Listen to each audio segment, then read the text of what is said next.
तीन बताया गया, प्रत्यक्ष, अनुमान, आगम। लेकिन एक दर्शन है ऐसा सिर्फ एक ही प्रमाण मानता है, बस सिर्फ एक प्रमाण मानता है।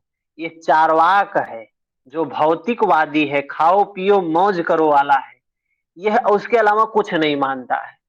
चार्वाक कहता है सिर्फ खाओ पियो मौज करो, जो आपके सामने हो, प्रत्यक्ष हो, उसी को सत्य मानो, और सब मिथ्या है, सब झूठ है, सब कपोल कल्पना है। सिर्फ जो आपके सामने है वही सत्य है, बाकी सब असत्य है। तो चार्वाक सिर्फ एक ही दर्शन है। तो यह प्रश्न आता है कि चार्वाक कितने प्रमाण को मानता है? तो सिर्फ एक ही चीज मानता है, प्रमाण, प्रत्यक्ष को, और किसी को नहीं मानता।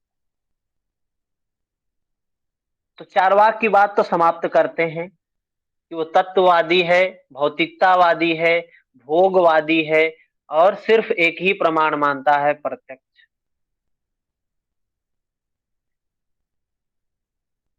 अब हम चलते हैं दूसरा, जो उससे थोड़ा सा और आगे बढ़ गए। बाकी जो बौद्ध हैं, ये भी दो ही मानते हैं, प्रत्यक्ष।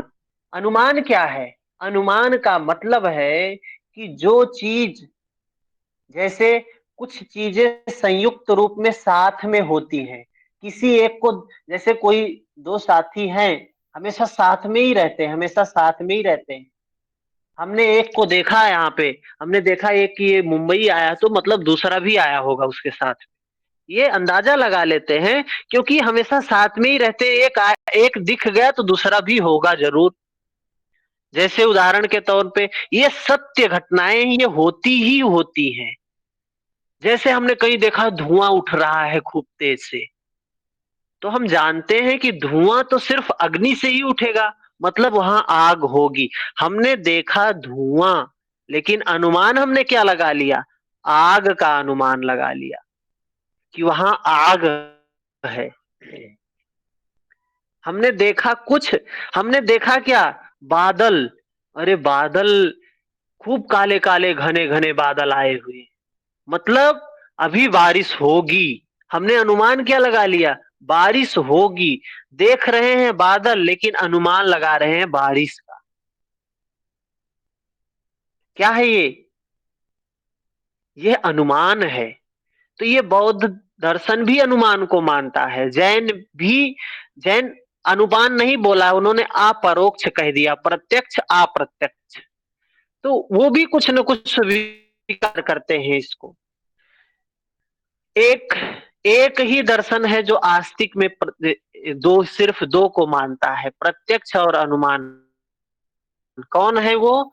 ये हमारे कणवादी है महाराज, जो सिर्फ कण खा के रहते थे, धान के कणों को खा के रहते थे, इसलिए इनका नाम हो गया कणाद। और इन्होंने रचना जिस किसकी की? वैशेषिक की। उसमें बताया कि यह कण, ये तत्व कैसे उत्पन्न हुआ है, क्या क्या है उसका कारण, ये तो हम आगे देखेंगे। सिर्फ आज हमको इनको स्ट्रक्चर समझना है। तो ये जो कणाद महाशय हैं, महर्षि कणाद हैं, ये सिर्फ किसको मानते हैं? प्रत्यक्ष को मानते हैं। और किसको मानते हैं? अनुमान को मानते हैं। तीसरा किसी को नहीं मानते हैं। कहते हैं हम कुछ नहीं मानेंगे, सिर्फ प्रत्यक्ष मानेंगे, और उसके अनुसार अनुमान को मानेंगे, जो चीजें होती हैं। अनुमान क्या होता है? अनुमान का मतलब है कि ऐसी दो चीजें जो हमेशा साथ में ही होती हैं। हमने देखा कि पहाड़ से, पहाड़ के नीचे हम हैं और देख रहे खूब तेज से ऊपर से पानी आ रहा है, तो हमने अनुमान क्या लगाएंगे? कि इसका मतलब ऊपर बारिश हुई है, ये अनुमान लगाएंगे। हम नीचे देख रहे हैं पानी, लेकिन अनुमान लगा रहे हैं बारिश वहां हो रही है। तो ये है अनुमान। कणाद जी प्रत्यक्ष अनुमान को मानते हैं, सिर्फ दो प्रमाण को मानते हैं। चारवाक सिर्फ एक प्रमाण को मानते हैं। बौद्ध सिर्फ दो प्रमाण को मानते हैं। जैन सिर्फ दो प्रमाण को मानते हैं।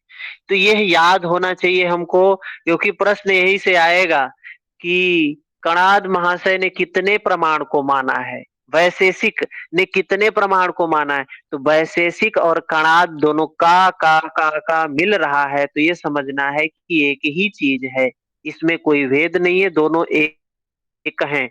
कणाद ऋषि वैशेषिक की रचना किए हैं, जिसमें उन्होंने दो प्रमाण माना है, प्रत्यक्ष और अनुमान।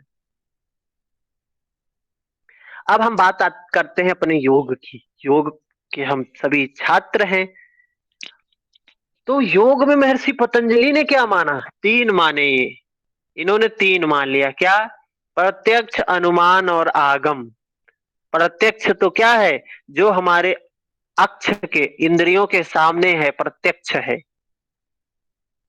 प्रत्यक्ष का मतलब जो हमारे ज्ञान इंद्रियां, उनके सामने जो चीज उनको अनुभव, वो प्रत्यक्ष है। अनुमान क्या है, अनुमान जो दो चीजें हैं जिसमें कभी परिवर्तन नहीं हो सकता, एक होगा तो दूसरा होगा ही होगा। बादल आए हैं तो बारिश होता है, हमने पूर्व काल में देखा है कि जब जब बादल आए हैं तब तब बारिश हुई है। हमने पूर्व काल में देखा है कि कहीं धुआं उठता है, आग जलती है तभी धुआं उठता है, ये धुआं उठ रहा है मतलब आग जरूर होगी। हमने पूर्व काल में अनुभव किया है। तो ये अनुमान क्या है, पूर्व काल में अनुभव की हुई घटनाओं का वर्तमान में मानना उसको, कि ये ऐसा होता है तो ऐसा होता है। तीसरा क्या है, आगम। महर्षि पतंजलि आगम को भी मानते हैं। आगम क्या है, समझ ले इसको। आगम का मतलब है आया हुआ। कहां से आया हुआ है, अपने महापुरुषों से आया हुआ है, अपने वेदों से आया हुआ है, अपने धर्म ग्रंथों से आया हुआ है। इसको क्या, वेदों में कुछ चीज कहा गया तो उसको हम मान लिए, भाई हाँ सत्य है। किसी महापुरुष ने कुछ कह दिया, हम उसको मान लिए, सत्य है। यह है आगम, इसी को कहा गया आगम। तो आगम को कौन वैशेषिक कहते हैं, हम आगम आगम को नहीं मानते भाई। उन्होंने तो हाथ खड़ा कर दिया, हम आगम को नहीं मानते। चारवाक और ये तो नास्तिक है, ये मानेंगे ही नहीं, कोई सवाल ही नहीं उठता है, ये वेद को नहीं मानते हैं। तो ये आगम में, ये आस्तिक में होते हुए भी ये वैशेषिक जो है नहीं मानता है। आगम में होते हुए भी नहीं मानता है वो, किसको, आगम को। मतलब आस्तिक है, वेद को मानता है लेकिन आगम को नहीं मानता है। वो सिर्फ प्रत्यक्ष और अनुमान दो ही प्रमाण है उसके माध्यम। और योग में आगम, आगम भी है। जैसे योग क्या मानता है, योग दर्शन महर्षि पतंजलि ने जो दिया है हम उसको मानते हैं, स्वीकार करते हैं। ये वेदों को भी स्वीकार करता है। आगम का मतलब यही है, किसी महापुरुष ने, संत पुरुष ने, या किसी की वाणी है, या किसी का लेख है, वेद है, उपनिषद है, महाभारत है, रामायण है, गीता है, इन सभी को जो मानता है वो क्या है, आगम। ठीक है, समझ में आई बात यहां तक।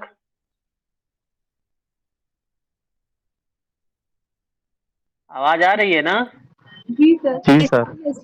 हाँ जी सर।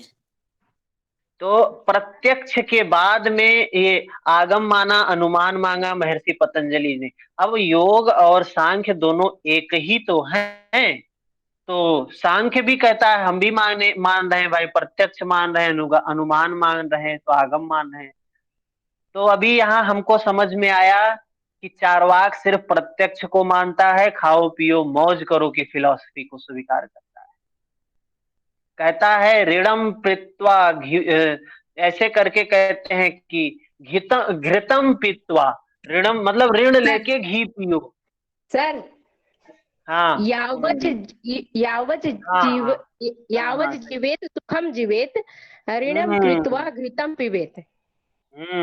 जब तक जिए तब तक सुख से जिए, चाहे घी पीना पड़े तो ऋण लेके पीना पड़े तो भी घी पियो, ऐसा कहता है ये चारवाक।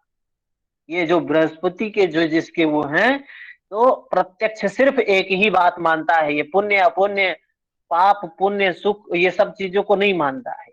कहता बस आराम से जियो बस। और तो ये प्रत्यक्ष को मानता है, लेकिन वही वैशेषिक में इन्होंने अनुमान को भी माना, आस्तिक होते हुए भी आगम को नहीं मान रहे हैं। फिर योग और सांख्य इन्होंने प्रत्यक्ष अनुमान आगम तीन तीन चीजें, तीन तीन प्रमाण माने। वही न्याय, न्याय क्या है? न्याय के लेखक कौन है? गौतम ऋषि है। तो न्याय का काम किसका है? गौतम का। न्याय जो है लॉजिक, एनालिसिस एंड रीजनिंग, तीन चीजों पर बेस होता है।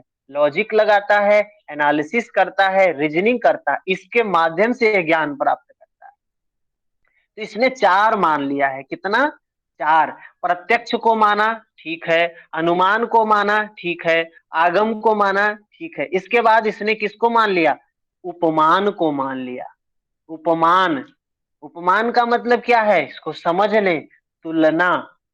इसने तुलना मान लिया है, उपमान को ही माना। उपमान को कहा जाता है कंपैरिजन, तुलना। ये तुलना को भी मानता है। क्या होती है तुलना? जैसे हम कहते हैं ना कि किसी चीज की जो हम तुलना करते हैं कि ये जो है उसके जैसा है, उसके जैसा है, या उसी के अनुसार है, जैसे ये है वैसे वो भी है। कहते हैं ना कि ये व्यक्ति जैसा है वैसे इसी के तरीके से वो है, उनका दोस्त भी वैसा ही है। क्या है ये? उपमान। अब तुलना को भी इन्होंने स्वीकार कर लिया है, उपमान को भी स्वीकार कर लिया है। तो ये न्याय में चार माना गया है, प्रत्यक्ष, अनुमान, आगम और उपमान। तो हमें यहाँ पे क्या क्या समझ में आया? नास्तिक में किसने क्या क्या माना है, आस्तिक में योग ने, सांख्य ने, न्याय ने, वैशेषिक ने क्या क्या माना है। और उसके बाद आता है वेदांत, मीमांसा, जिसमें उत्तर मीमांसा और पूर्व मीमांसा। उत्तर मीमांसा को वेदांत कहते हैं, वेदों के अंतिम भाग है उसमें वेदांत। और मीमांसा में, ये मीमांसा का जो लेखक है वो जैमिनी है, जो वेद व्यास जी के क्या है? शिष्य हैं। तो इन्होंने छह प्रमाण माना है, छह छह प्रमाण माना है। तो इसमें से बहुत जबरदस्त प्रश्न आता है कि मीमांसा में कितने प्रमाण माने गए, योग में कितने प्रमाण माने गए, न्याय में कितने प्रमाण माने गए हैं, चारवाक ने कितने प्रमाण माने हैं। तो आपको तो, हमको लगता है अब तो याद ही हो गया होगा। ये दो छह छह प्रमाण मानते हैं। संख्या भी पूछ लेते हैं, नाम ही नहीं संख्या भी पूछ ले कितने माने गए हैं। या फिर ऑप्शन में आ जाता है कि वैशेषिक में कौन सा प्रमाण माना गया है या कौन सा प्रमाण नहीं माना गया है। तो वैशेषिक के लेखक हैं कणादि, ये कणाद महाराज। और इन्होंने सिर्फ कण की बात की है, मतलब ये सच्चाई की बात कर रहे हैं, एकदम आइटम एटम एटम की बात कर रहे हैं, एकदम कण की बात कर रहे हैं। और कह रहे हैं हम प्रत्यक्ष जिसको देखेंगे उसी को मानेंगे, और जो अनुमान लगाएंगे, जो उन्होंने पूर्व काल में अनुभव किया है उसको मानेंगे, बाकी किसी को नहीं मानेंगे। तो ये दो ही मानते हैं। तो इसमें पूछा, कई बार पूछा वैशेषिक को लेके, क्योंकि इसका दो ही है इसलिए पूछ लेता है। तो वेदांत में और मीमांसा में कौन कौन है? इन्होंने प्रत्यक्ष माना है, दोनों लोगों ने। प्रत्यक्ष तो सभी लोगों ने माना है, चाहे चारवाक हो चाहे कोई हो, सबने प्रत्यक्ष माना है। अनुमान भी सभी ने माना है, सिर्फ किसको छोड़ के? चारवाक को। जैन ने अपरोक्ष कह दिया है उसको। फिर आती है बात आगम की। आगम को इन्होंने, दोनों ने माना है, वेदांत और जैमिनी, वेद व्यास जी और जैमिनी जी दोनों लोग मान रहे हैं आगम को। फिर उपमान आता है, उपमान कंपैरिजन, तुलना, ये दोनों लोग भी मानते हैं तुलना को। फिर आता है अर्थपत्ति और अनुपलब्धि, ये दो प्रमाण है। ये ऊपर के चार समझ में आ गए सभी को? प्रत्यक्ष, अनुमान, आगम, उपमान। हाँ जी सर। हाँ, ये फर्स्ट पेपर में भी दो तीन क्वेश्चन तक आ जाता है इसमें से। एक तो इसी से आता है, इसमें प्रमाण से ही आता है। इसे उदाहरण दे देंगे, और उदाहरण में दे देंगे, उसके बाद कहेंगे इसमें कौन सा प्रमाण है। अब आदमी क्या बताएगा कौन सा प्रमाण है? जो जानता होगा वही बताएगा। तो उपमान का मतलब जहां भी कभी देखना कि कंपैरिजन किया गया है, तुलना किया गया है, वो तुरंत वहां पे उपमान लगा देना, आंख मूंद के उपमान लगाना। जहां भी तुलना दिखाई दे दे, दो चीजों के बीच में तुलना दिखाई दे दे,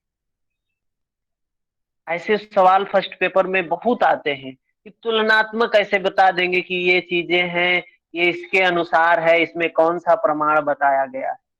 अनुसार है मतलब इसके जैसा है, मतलब क्या है, उपमान है, तुलना किया गया है।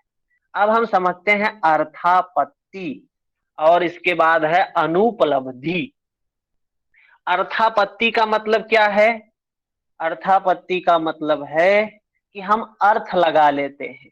कोई एक स्टेटमेंट दिया जाएगा उसमें आपके सामने, ये फर्स्ट पेपर में ज्यादा आता है, सेकंड में तो सिर्फ नंबर तक ही सीमित रहता है, लेकिन फर्स्ट पेपर में इसका अंदर की बातें पूछ लेते हैं। कौन सा अर्थापत्ति है, कौन सा अनुपलब्धि है। अर्थापत्ति क्या है? अर्थ उत्पत्ति, एक अर्थ लगा लेते हैं। जैसे हमने किसी को कहा कि ये भोलू है, ये दिन में भोजन करता ही नहीं है। हमने कहा, एक स्टेटमेंट हमने आपको दिया कि ये भोलू है, ये दिन में भोजन करता ही नहीं है। लेकिन आप देख रही हैं भोलू तो खूब मोटा मोटा है, ताजा है, एकदम अच्छी बॉडी सॉडी बनाया हुआ है, और हमने स्टेटमेंट क्या दिया कि ये दिन में भोजन नहीं करता है। तो आप एक चीज अज्यूम कर लेंगी तुरंत। क्या करेंगे अज्यूम? कि दिन में नहीं करता, पक्का रात में खाता होगा ये क्या है? अर्थ लगा लिया आपने, अर्थ उत्पत्ति कर लिया आपने, उसी को कहा गया अर्थापत्ति। कुछ बच्चे होते हैं जो कभी पढ़ते नहीं है, और हम क्या कहते हैं, ये कभी पढ़ता नहीं है, ये कभी पढ़ता नहीं है, हमेशा खेलता रहता है, लेकिन फर्स्ट क्लास आता है, क्लास में फर्स्ट आता है। तो आप अज्यूम क्या करेंगे? रात में पढ़ता होगा। फिर ये करते हैं कि नहीं करते हैं? जी सर। तो ये अर्थ जो लगा लेना, वो क्या है? अर्थापत्ति है। ये अर्थापत्ति प्रमाण है, ये समझ लेना। कहीं भी ऐसी घटना आपके सामने दिखाई दे कि उसको देखने के बाद स्टेटमेंट से कोई मेल जोल नहीं हो रहा है, तो तुरंत आप समझ जाना कि ये अर्थापत्ति है। कह कुछ रहे हैं लेकिन वास्तविकता कुछ है। कह रहे हैं ये खाना नहीं खाता है भोलू दिन में, जब खाना नहीं खाता तो दुबला पुतला होना चाहिए, मरैल जैसे होना चाहिए, लेकिन ये तो मोटा ताजा है, एकदम पूरा फिट फाट है। तो खाता नहीं तो है कैसे? मतलब ये रात में खा लेता होगा, रात में खाता होगा। ठीक है। अगर ये पास हुआ है, फर्स्ट ग्रेड लाता है, तो पढ़ता भी नहीं है, तो दिन में नहीं पढ़ता तो रात में पढ़ता होगा। हम एक अर्थ लगा लेते हैं, यह अर्थापत्ति। अगला है अनुपलब्धि। अनुपलब्धि क्या है? अनुपलब्धि का मतलब है कि एलिमिनेशन जो मेथड हमने बताया एग्जाम में सॉल्व करने का, कि जैसे हमने देखा भाई, प्रश्न आ गया हमारे सामने एक प्रश्न आ गया। कौन सा प्रश्न आ गया? समझे उसको। प्रश्न आ गया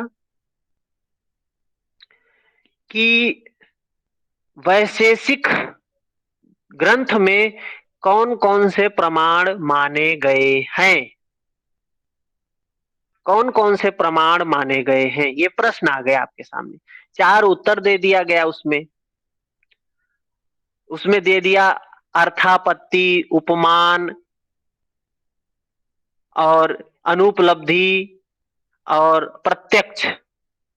तो इसमें हम क्या करेंगे? हम देखेंगे अनुपलब्धि तो है नहीं, अनुपलब्धि तो सिर्फ 2 ही में बताया गया। ऐसे एलिमिनेट करते करते हम चीजों तक, सच्चाई तक पहुंचते हैं। अर्थापत्ति भी सिर्फ 2 ही में बताया गया है, उपमान तो सिर्फ 3 में बताया गया है, प्रत्यक्ष में नहीं है। ऐसे एलिमिनेट करते करते हम अनुपलब्ध चीजों को छांटते छांटते सच्चाई तक पहुंच जाते हैं।